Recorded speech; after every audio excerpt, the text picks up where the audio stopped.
When he established the heavens, I was there. When he inscribed a circle on the face of the deep. God's first shaping act had to do with making the earth a sphere. The Bible affirms that the creation is a one-time historical event. So God blessed the seventh day and made it holy, because on it God rested from all his work that he had done in creation. For through him, God created everything in the heavenly realms and on earth. He made the things that we can see and the things we can't see, such as thrones, kingdoms, rulers, and authorities in the unseen world.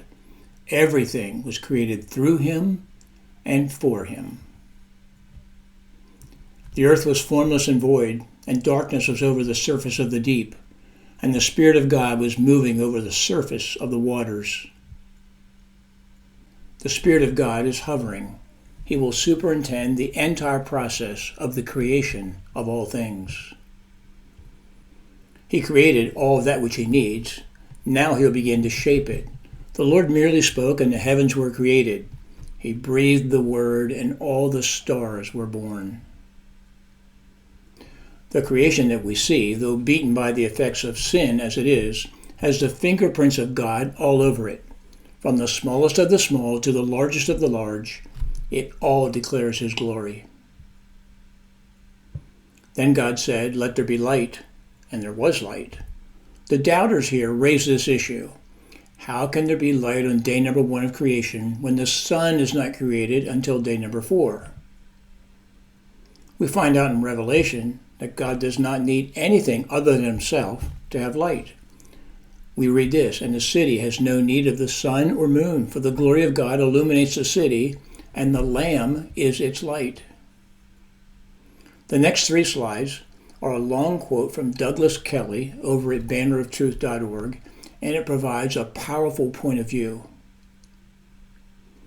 Speaking into existence of the created light is the first of a series of 3 separations accomplished by the Creator, which were essential to making the chaos into a cosmos.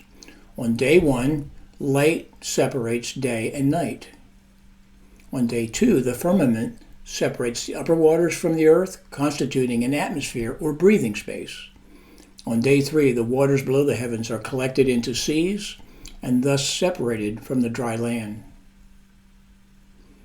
These 3 separations show the mighty hand of God shaping and organizing the dark, watery mass in the direction of a beautiful garden, a fit and lovely dwelling place for plants, animals, and mankind. Now let's add in this phrase that is repeated 6 times in the creation account. "And the evening passed, and morning came," marking the 1st, 2nd, 3rd, 4th, 5th, 6th day.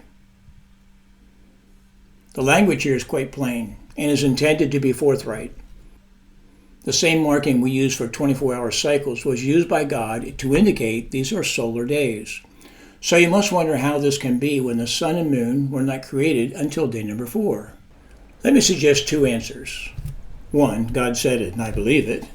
2, while God used the sun from day number 4 forward, he did not need the sun to produce light.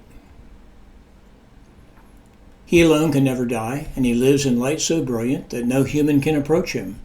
No human eye has ever seen him, nor ever will. All honor and power to him forever. Amen. God, who is the creator of all light, set in motion a cycle on day number 1 that would be supported by something he would create on day number 4. Why is this even thought to be a problem? Think about it.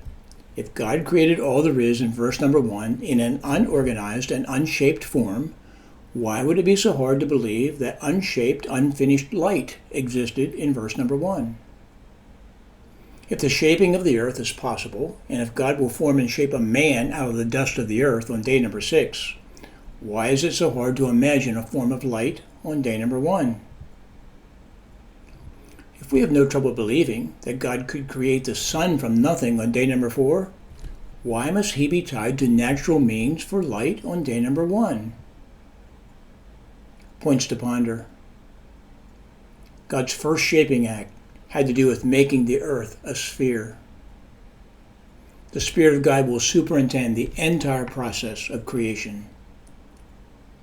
24-hour cycles were used by God to indicate These are solar days. This class, and indeed the entire school, is dedicated to helping others see that God is bigger than we think and better than we know. To get to the next video, make a note of the class number for this recording.